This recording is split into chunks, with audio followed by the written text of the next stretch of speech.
A ver, pensemos en esto. 2/3 de nuestro planeta no se rigen por las leyes que conocemos en Tierra, sino por un código marítimo súper complejo. Los océanos son las autopistas de nuestro comercio, son un tesoro de recursos y cada vez más un nuevo campo de batalla.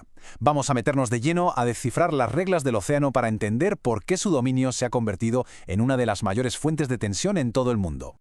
Y aquí está la gran pregunta, la que lo define todo.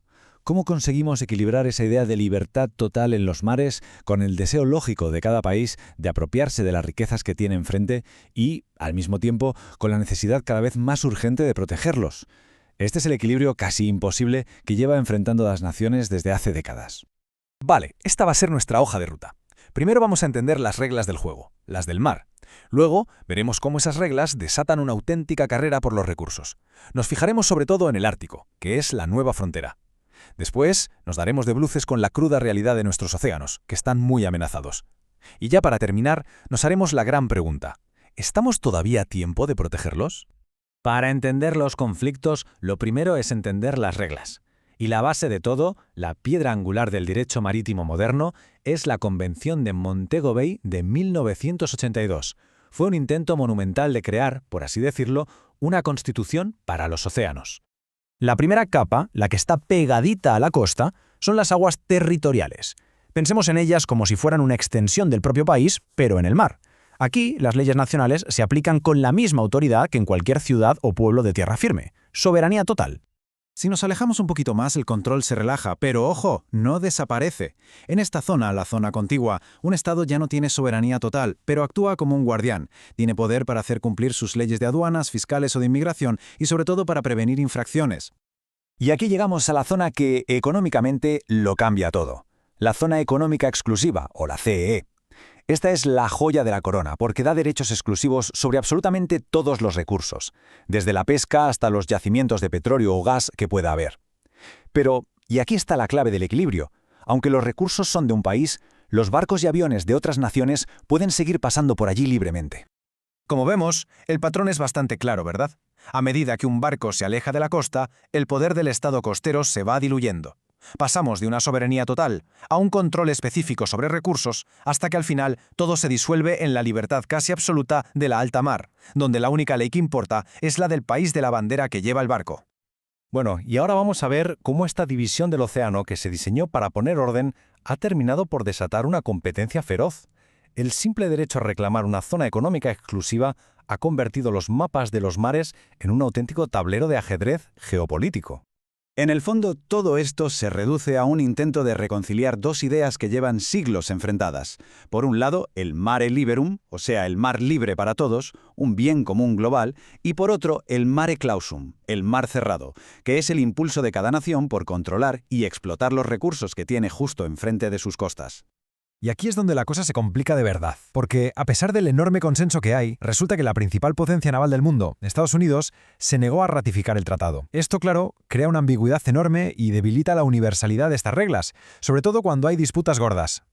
Y si hay un sitio donde todas estas tensiones están a punto de estallar, ese es el norte. Un lugar que el cambio climático está convirtiendo de un desierto de hielo a un escenario de confrontación geopolítica, el Ártico. A menudo se dice que el Ártico es un frente pionero. ¿Y qué significa esto? Pues básicamente que es como el lejano oeste, pero en versión helada. Es una de las últimas fronteras de la Tierra, un espacio inmenso que se está abriendo a la explotación humana por primera vez, con todas las oportunidades y, claro, todos los peligros que eso conlleva. ¿Y por qué tanto interés de repente? Pues porque el deshielo está destapando un tesoro escondido. Hablamos de reservas gigantescas de gas y petróleo, minerales estratégicos, y el premio gordo, nuevas rutas marítimas que podrían redibujar por completo el comercio mundial, acortando semanas enteras los viajes entre Asia y Europa. Rusia, que tiene la costa ártica más larga con diferencia, no se han dado con chiquitas. Está militarizando la región a toda velocidad, con nuevas bases e incluso hizo el gesto simbólico de plantar una bandera de titanio en el fondo del mar justo en el Polo Norte, para reforzar sus reclamaciones territoriales, que son masivas. Y claro, Estados Unidos no se iba a quedar de brazos cruzados. Está intentando contrarrestar esa influencia rusa cada vez mayor, aumentando su presencia militar, y ha llegado a proponer ideas tan surrealistas como la de comprarle Groenlandia a Dinamarca para asegurarse una posición estratégica clave allí. Así como suena. Por si fuera poco, la trama se complica aún más con la llegada de China. Ojo, porque China, que no tiene ni un centímetro de costa en el Ártico, se ha autodenominado un estado casi ártico. Ahí es nada. Y busca activamente tanto las nuevas rutas comerciales para su nueva ruta de la seda, como por supuesto el acceso a los recursos de la región. Pero bueno, dejando a un lado las disputas entre países, hay un conflicto mucho mayor en juego, el de la humanidad contra el propio océano. Y es que nuestro modelo de desarrollo está llevando los ecosistemas marinos a una situación límite. La primera herida, la más visible, es la sobrepesca. Este 35% no es solo un número, una estadística. Significa que más de un tercio de las especies de peces que comemos se pescan mucho más rápido de lo que tardan en reproducirse. Estamos literalmente vaciando los océanos y poniendo en jaque la seguridad alimentaria de miles de millones de personas. Luego está el plástico. Lo que vemos aquí es el tamaño que se calcula que tiene el famoso continente de plástico del Pacífico. Es una especie de sopa tóxica de basura que triplica la superficie de Francia. Una barbaridad.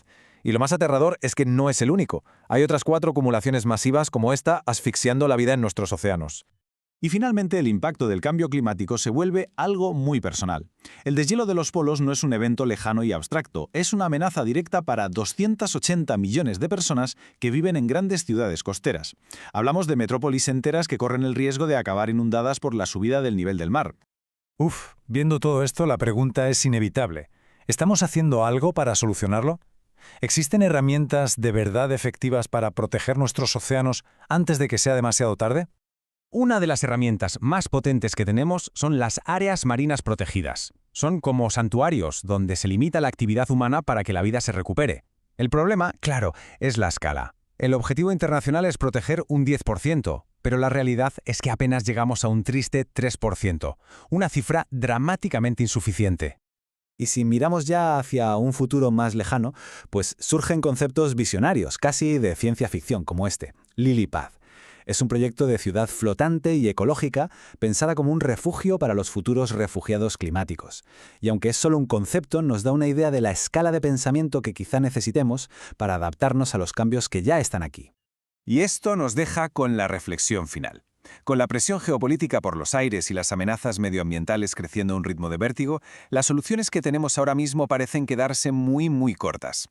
La gran pregunta que queda en el aire es si seremos capaces de cambiar de rumbo a tiempo, o si todos nuestros esfuerzos no serán más que una simple gota en un océano que es inmenso, sí, pero cada vez más vulnerable.